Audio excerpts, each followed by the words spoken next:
Good evening my students and my dear friends. आप लोगों का मेरा यह चैनल ईटी क्लासेस पर स्वागत है। मैं अपने इस चैनल पर आप लोगों से क्लास 10 के मैथमेटिक्स के त्रिकोणमिति का बेसिक कॉन्सेप्ट शेयर करने के बाद एक एक चैप्टर के सारे प्रश्नों का सॉल्यूशन देने का सीरीज स्टार्ट किया था, जिसमें मैं आप लोगों को चैप्टर 23.3 चैप्टर के 9 नंबर प्रश्नों तक के सभी प्रश्नों का सॉल्यूशन अपने इस चैनल पर उपलब्ध करा चुका था। और लास्ट नंबर प्रश्न जो कि 10 नंबर प्रश्न है, इस प्रश्न के 5 प्रश्न हैं जो कि ऑब्जेक्टिव्स हैं। इन पांचों प्रश्नों का सॉल्यूशन मैं आप लोगों को आज इस वीडियो में उपलब्ध कराऊंगा, जिससे कि आपका यह चैप्टर टोटली संपूर्ण रूप से कंप्लीट हो जाए। तो चलिए एक एक प्रश्न को समझते हैं और उसका सॉल्यूशन ढूंढते हैं। चलिए, यदि r cos थीटा बराबर 2√3, r sin थीटा बराबर 2 एवं 0 degree theta is greater then 0 degree and less then 90 degree हो तो r और थीटा का मान बताओ। तो इस पहले प्रश्न का सॉल्यूशन कैसे निकालेंगे? तो देखिए, यहाँ r cos थीटा का वैल्यू दिया हुआ है, जो दिया गया है उसको लिख लेंगे। पहले r cos थीटा का वैल्यू क्या दिया हुआ है? 2 दिया हुआ है, 2√3। और r sin थीटा कितना दिया हुआ है? r sin थीटा दिया हुआ है 2। अब दोनों तरफ दोनों को क्या कीजिए? स्क्वायर कीजिए। तो इसको जब कीजिएगा तो ये आएगा R square cos square theta is equal to 2√3 का स्क्वायर कीजिएगा तो क्या आएगा? 2 का स्क्वायर 4 और √3 का स्क्वायर 3, 4 गुने 3 12। R square cos square theta बराबर 12। अब उसी तरह इसको जब कीजिएगा तो ये आ जाएगा R square sine square theta equal to, इधर कीजिएगा 4। ये समीकरण, ये इक्वेशन 1 हो गया, ये इक्वेशन 2 हो गया। अब इक्वेशन 1 और इक्वेशन 2 को क्या कीजिए? ऐड कर दीजिए। इक्वेशन 1 और इक्वेशन 2 को जब ऐड कीजिएगा तो यहाँ पर क्या आएगा? R square cos square theta plus R square sine square theta, R square sine square theta is equal to क्या आएगा? इज इक्वल टू आएगा 12 plus 4।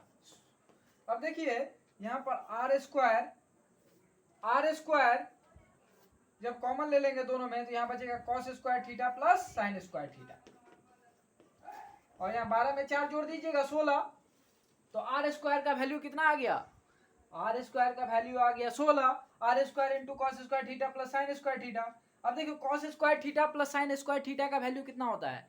Sign square theta plus cos square theta is always equal to 1। तो cos square theta plus sine square theta का value क्या आता है? Cos square theta plus sine square theta का value 1 आता है। तो R square into 1 equal to क्या होगा? 16। तो आर स्क्वायर का वैल्यू 16 आया। आर स्क्वायर का वैल्यू क्या आया? 16। तो यहां से हम लोग जब आर निकालेंगे तो क्या होगा? दोनों तरफ स्क्वायर रूट करेंगे तो 16 का स्क्वायर रूट क्या आएगा? आर का वैल्यू 4। आर का वैल्यू क्या आएगा? 4। पॉजिटिव लिखेंगे क्योंकि ये सारे मान वैल्यू क्या है? पॉजिटिव में है। तो आर का वैल्यू भी क्या होगा? पॉजिटिव, क्योंकि कॉस थीटा जो लाई कर रहा है वो 0 डिग्री और 90 डिग्री फर्स्ट क्वाड्रेंट में है। तो फर्स्ट क्वाड्रेंट में सारे त्रिकोणमितीय अनुपात पॉजिटिव होते हैं। 0 डिग्री से 90 डिग्री के बीच में सारे पॉजिटिव होते हैं। ठीक है, तो इसीलिए ये भी पॉजिटिव है। आर कॉस थीटा इसका प्रोडक्ट, अगर ये माइनस में रहता तो ये इसका प्रोडक्ट माइनस आता, लेकिन ये तो यहाँ पर हम लोग जब इसका वर्गमूल निकाले हैं तो माइनस वाला वैल्यू नहीं लेकर प्लस वाला लेंगे। तो आर का वैल्यू कितना आ गया? 4। आर का वैल्यू कितना आ गया? 4। अब देखिए यहां से हम लोग क्या करेंगे?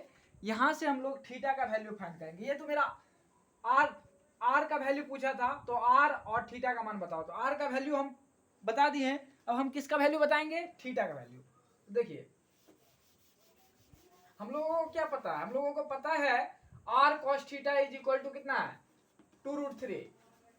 अब आप कीजिए आर का वैल्यू, तो आपको पता चल गया है आर का वैल्यू कितना है? 4 पुट कर दीजिए। R into cos theta is equal to 2√3। अब आप क्या कीजिएगा? कॉस थीटा का वैल्यू क्या हो जाएगा? 2√3 है ना, इसके नीचे में 4 को डाल दीजिए और इसको काटिए। 2 1 2 2 2 4। और कॉस थीटा बराबर क्या आएगा? कॉस थीटा बराबर आएगा √3/2। अब cos थीटा बाय √3/2 कब होता है? जब cos का वैल्यू 30 डिग्री हो तब, इसीलिए थीटा बराबर क्या आ जाएगा? इसीलिए theta is equal to 30 degree. तो r तथा मेरा r का वैल्यू कितना आया? r का वैल्यू आया मेरा 4 और थीटा का वैल्यू कितना आया? 30 डिग्री। ये मेरा दोनों क्या हो गया? आंसर हो गया। इस तरह से हम क्लियरली इस सम्स को सॉल्व कर लेंगे। अब चलिए दूसरे प्रश्न को देखते हैं। दूसरा प्रश्न में कहा गया है यदि sin a plus sin b is equal to 2 हो तो a is greater than and equal to 0 degree and less than and equal to 90 degree एवं b is also greater than and equal to 0 degree and less than and equal to 90 degree, तो cos a plus cos b का मान बताओ। अब इस sums को कैसे solve करेंगे? मतलब एंगल ए जो है ना उसका वैल्यू 0 डिग्री भी हो सकता है और 90 डिग्री भी हो सकता है और इसके बीच में भी कोई भी वैल्यू हो सकता है। और बी जो है एंगल बी वो भी ठीक ए के समान ही 0 डिग्री भी हो सकता है, 90 डिग्री भी हो सकता है और उसके बीच में कोई भी हो सकता है, लेकिन 0 डिग्री से कम नहीं हो सकता है और 90 डिग्री से अधिक नहीं हो सकता है। यही greater than and equal to इस यही मीनिंग है इस चीज का, यही चीज ये समझाना चाह रहा है ये दे करके। माने 0 बी का जो वैल्यू है वो 0 डिग्री के बराबर में हो सकता है और 0 डिग्री से बड़ा हो सकता है और 90 डिग्री के बराबर में हो सकता है और 90 डिग्री से छोटा हो सकता है। तो ये बी का उसी तरह से सेम ए का भी वैल्यू होगा। और बता दिया गया है कि sin a plus sin b का वैल्यू दिया गया है। sin a plus sin b का वैल्यू कितना दिया गया है? sin a plus sin b is equal to दे दिया गया है 2। sin a plus sin b is equal to कितना दे दिया गया है? 2। तो sin a plus sin b हम लोग जानते हैं कि sin थीटा का मैक्सिमम वैल्यू कितना होता है? sin थीटा का मैक्सिमम वैल्यू 1 होता है। sin थीटा का मैक्सिमम वैल्यू क्या होता है? 1 होता है। तो ये sin थीटा का मैक्सिमम वैल्यू 1 हो सकता है, होता है। 1 से अधिक sin थीटा का वैल्यू होगा ही नहीं। तो यहाँ पर देखिए sin थीटा और दो बार sin दो अलग एंगलों के साथ है। ये जो त्रिकोणमितीय है अनुपात है sin वो दो अलग अलग एंगलों के साथ उपस्थित है और उसका जो सम लिखा है वो 2 लिखा है, उसका सम जो लिखा है वो 2 लिखा है। तो दोनों ही 1 होना पड़ेगा। क्यों? क्योंकि एक भी अगर 1 से कम हो गया तो दूसरा को 1 से अधिक होना पड़ेगा तब ना उसका सम 2 होगा। तो इसीलिए दोनों का वैल्यू क्या होगा? 1 होगा। दोनों अपने मैक्सिमम वैल्यू में है, ए भी और बी भी। और मैक्सिमम वैल्यू इसका क्या है? यहाँ पर 90 डिग्री क्या शो कर रहा है? Maximum value 90 degree. 90 डिग्री तक हो सकता है, उससे कम हो सकता है लेकिन उससे बड़ा नहीं हो सकता है। ठीक है, तो मैक्सिमम वैल्यू में है। तो ये 1 प्लस 1 इक्वल टू क्या है? 2। माने साइन ए और बी का मान कितना है? 90 डिग्री है। ए बराबर कितना है? 90 डिग्री और बी बराबर कितना है? 90 डिग्री। यहां से इस चीज को हम लोगों को फाइंड कर लेना पड़ेगा। ये चीज ये इक्वेशन को देखते ही कि साइन ए प्लस साइन बी तभी साइन ए प्लस साइन बी का योगफल तभी 2 देगा जब दोनों साइन ए भी अपने मैक्सिमम वैल्यू पर रहे और साइन बी भी अपने मैक्सिमम वैल्यू पर रहे। अर्थात साइन ए का मैक्सिमम वैल्यू 1, ए का भी वैल्यू 90 डिग्री और साइन ए मैक्सिमम वैल्यू कब देगा? जब एंगल का वैल्यू 90 डिग्री होगा। साइन बी मैक्सिमम वैल्यू कब देगा? जब 90 डिग्री होगा। तो बी बराबर 90 डिग्री, ए बराबर 90 डिग्री। तो यहाँ पर आप किसका वैल्यू पूछा है? cos a plus cos b का। तो देखिए cos a एंगल का वैल्यू निकल गया तो cos 90 डिग्री और b का भी वैल्यू 90 डिग्री, तो बैठा दीजिए cos 90 डिग्री 0 और cos 90 डिग्री 0, 0 में 0 ऐड कीजिएगा, 0 आंसर हो गया। इसका आंसर 0 हो गया। 2 नंबर प्रश्न सॉल्व। अब देखिए तीसरा प्रश्न में क्या पूछा गया है। अब तीसरा प्रश्न को पढ़ते हैं। यदि theta is greater then 0 degree but less than 90 degree हो तो 9 tan square theta plus 4 cot square theta का सबसे छोटा मान ज्ञात करें। इस प्रश्न को कैसे सॉल्व करेंगे? देखिए यहां पर किसका मैक्सिमम वैल्यू पूछा है?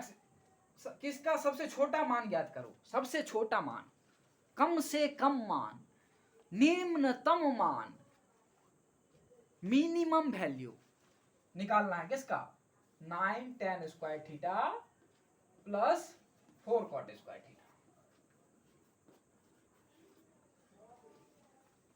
ठीक है, इसका क्या निकालना है, मिनिमम वैल्यू।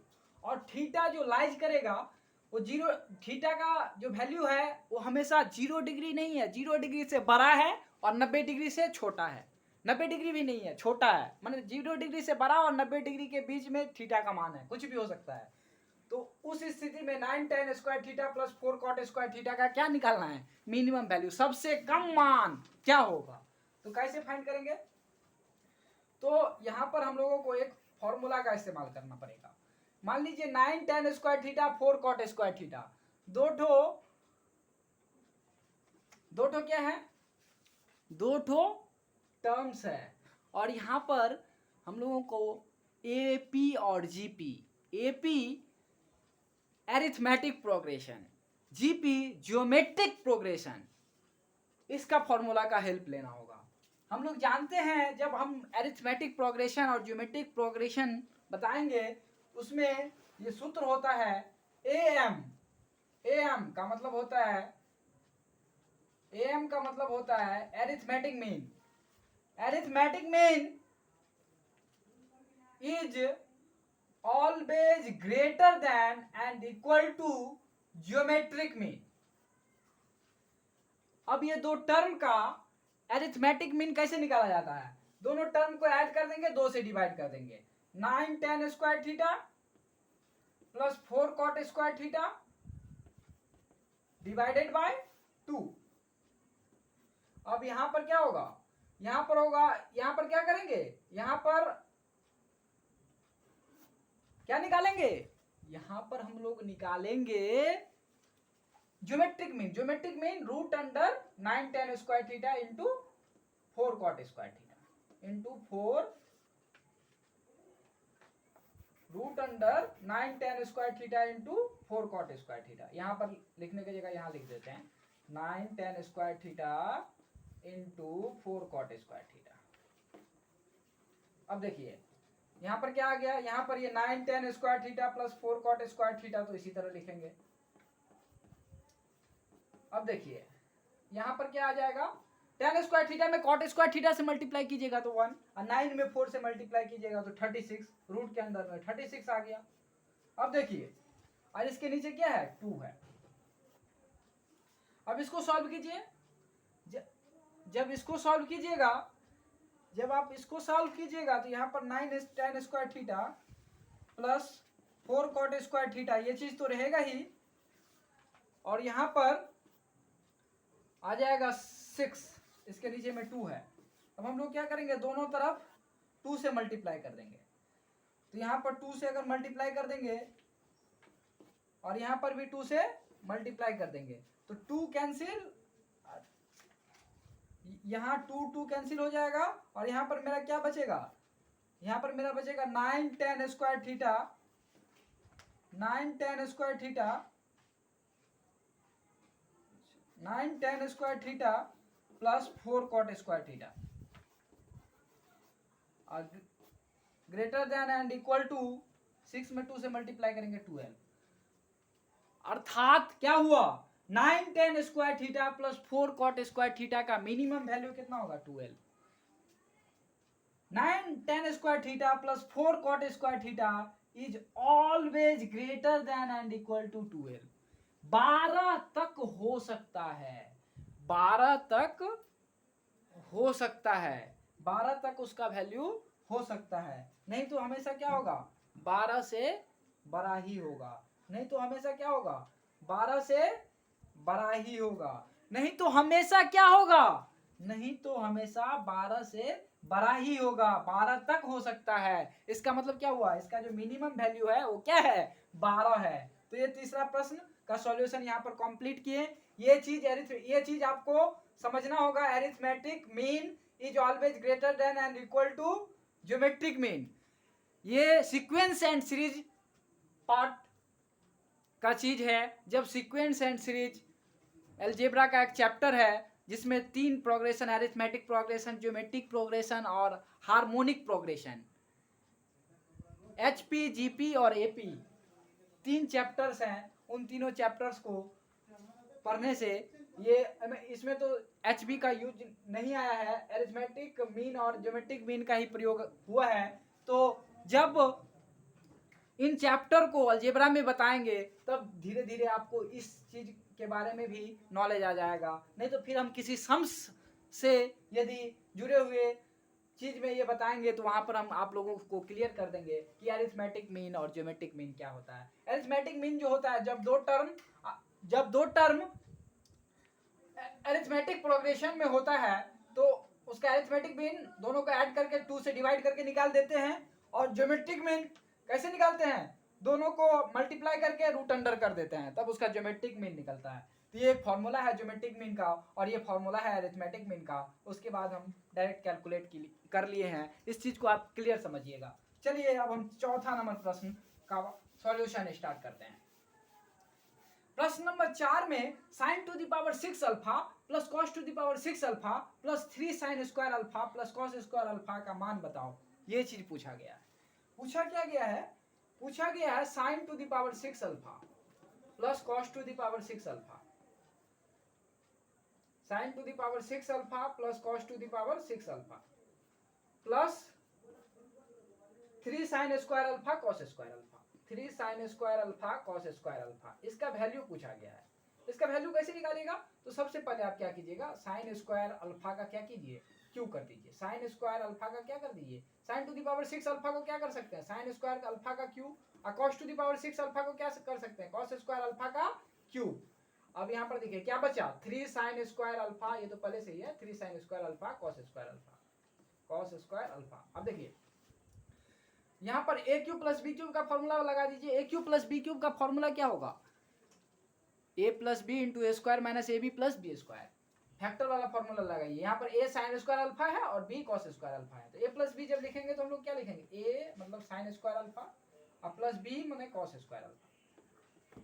अब हम लोग क्या करेंगे, अब हम लोग ए प्लस बी का, अब a square plus a minus a b, a square मतलब क्या हुआ, ए स्क्वायर मतलब हुआ, डायरेक्ट कर दीजिए साइन स्क्वायर अल्फा का स्क्वायर, ए स्क्वायर माने sign to the power 4 alpha हो जाएगा यहाँ, और यहाँ पर क्या हो जाएगा, या फिर आप मिडिल ब्रैकेट में लेकर कर सकते हैं इसको। मिडिल ब्रैकेट में लेके जब हम करेंगे तो क्या हो जाएगा, ये हो जाएगा आपका साइन स्क्वायर अल्फा का स्क्वायर प्लस ए स्क्वायर प्लस बी स्क्वायर मतलब कॉस स्क्वायर अल्फा का स्क्वायर और माइनस ए बी मतलब sign square alpha into cos square alpha, sign square alpha into cos square alpha. और क्या बाकी है, और एक चीज बाकी है लास्ट में, उसको उतार देंगे वैसे का वैसा, 3 sign square alpha into cos square alpha. अब देखिए अब क्या करेंगे हम, इक्वल टू, अब यहाँ पर देखिए sign square alpha cos square plus cos square alpha, ये क्या देगा, ये 1 देगा। अब यहाँ पर क्या साइन, ये a square plus b square का फॉर्मूला लगाइए, क्या होता है, a square plus b square का formula, a square plus b square का फॉर्मूला जब लगाएंगे तो ये आएगा मेरा ए प्लस बी का होल स्क्वायर माने sine square alpha plus cos square alpha का whole square minus 2ab। 2ab कहने का मतलब 2 sine square alpha, a sine square alpha है और बी कॉस स्क्वायर अल्फा। तो ए प्लस बी का होल स्क्वायर जब लिखें तो sine square plus cos square alpha का होल स्क्वायर माइनस 2ab माने 2 sine square alpha into cos square alpha. अब देखिए यहाँ पर पहले से मौजूद है minus sine square alpha cos square alpha, minus sine square alpha cos square alpha into cos square alpha. इस ब्रैकेट को क्या करेंगे, क्लोज कर देंगे, और ब्रैकेट के बाहर क्या मौजूद है, ब्रैकेट के बाहर मौजूद है आपका plus 3 sign square alpha cos square alpha, 3 sign square alpha cos square alpha. अब देखिए यहाँ पर ये तो मेरा 1 है, 1 से मल्टीप्लाई करेंगे इस ब्रैकेट में तो ब्रैकेट ही रह जाएगा, और यहाँ पर इसका वैल्यू रख देंगे 1, तो ये 1 इसका स्क्वायर हो गया, ये 1 का स्क्वायर हो गया। यहाँ पर minus 2 sine square alpha cos square alpha और minus sine square alpha cos square alpha. ये देखिए ये दोनों टर्म सेम है, ये 2 sine square alpha cos square alpha है, ये 1 sine square alpha cos square alpha, ये भी माइनस में है और ये भी माइनस में, तो दोनों आपस में क्या होंगे, जुड़ जाएंगे। तो -2 sine square alpha cos square alpha और -1 sine square alpha cos square alpha मिलके क्या देंगे, -3 sign square alpha cos square alpha, -3 sign square alpha cos square alpha, bracket close. अब बाहर में क्या मौजूद है, +3 sign square alpha cos square alpha. अब देखिए, अब यहाँ पर ब्रैकेट को हम लोग क्या करेंगे, ओपन करेंगे। यहाँ पर मिडिल ब्रैकेट दे दीजिए, क्लोज कीजिए। मिडिल ब्रैकेट से जब ओपन किए हैं, चलिए अब देखिए, यहाँ पर 1 का स्क्वायर 1 हो जाएगा और ब्रैकेट सबको खोल देंगे तो यहाँ हो जाएगा 3 sign square alpha cos square alpha, bracket से निकल गया पूरा। यहाँ पर +3 साइन स्क्वायर अल्फा बराबर कर दीजिए 3 sign square alpha cos square alpha.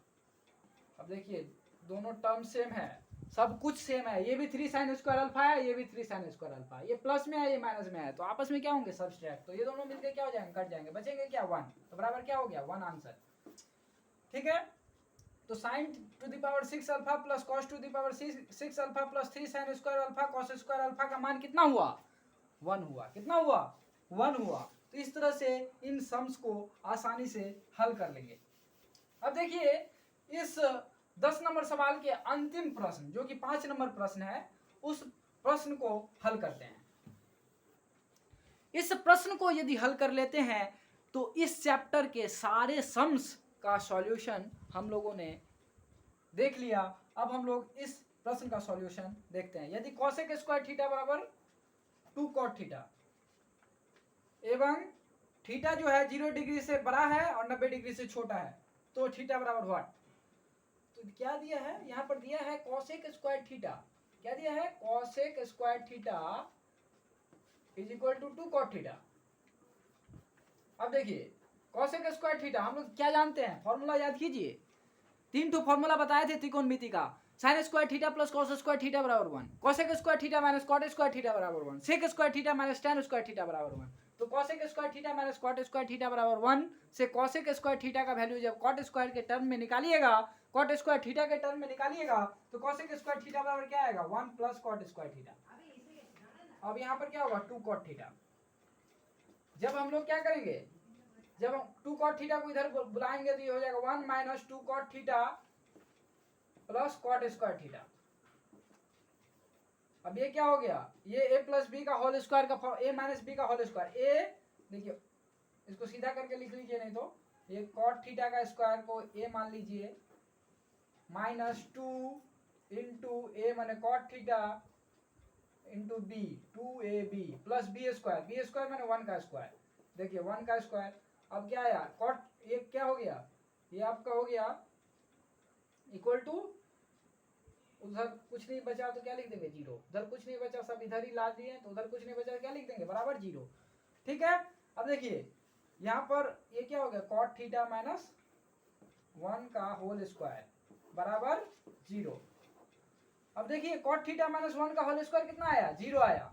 अब हम लोग यहाँ से जब दोनों तरफ वर्गमूल निकालेंगे तो कॉट थीटा माइनस 1 बराबर क्या होगा, इसका वर्गमूल करेंगे तो कॉट थीटा माइनस 1 0 का वर्गमूल 0, इसीलिए कॉट थीटा बराबर क्या आया, इसीलिए कॉट थीटा का वैल्यू हम लोगों को आ गया 1।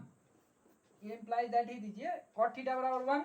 अब क्या करेंगे, कॉट थीटा का वैल्यू 1 कब होता है, कॉट थीटा का वैल्यू 1 कब होता है, 90 डिग्री और 0 डिग्री के बीच में कब होता है, कॉट 45 डिग्री पर।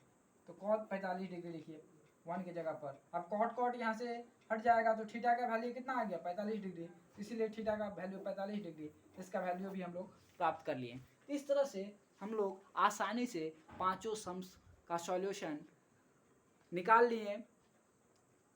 और मेरे प्यारे दोस्तों एवं प्यारे बच्चों, आप मेरे सारे त्रिकोणमिति के उन बेसिक कॉन्सेप्टों को जरूर देखिएगा और साथ में इन सम्स के सॉल्यूशन को जब देखेंगे तब इन सारे सम्सों का सॉल्यूशन आप लोगों को सही रूप से समझ में आएगा और आप इस तरह के किसी भी सम से आसानी से जूझ सकेंगे और एग्जाम में अच्छे से अच्छे मार्क, अच्छे से अच्छे नंबर प्राप्त कर सकेंगे। तो थैंक यू सो मच, फिर मिलेंगे अगले वीडियो में।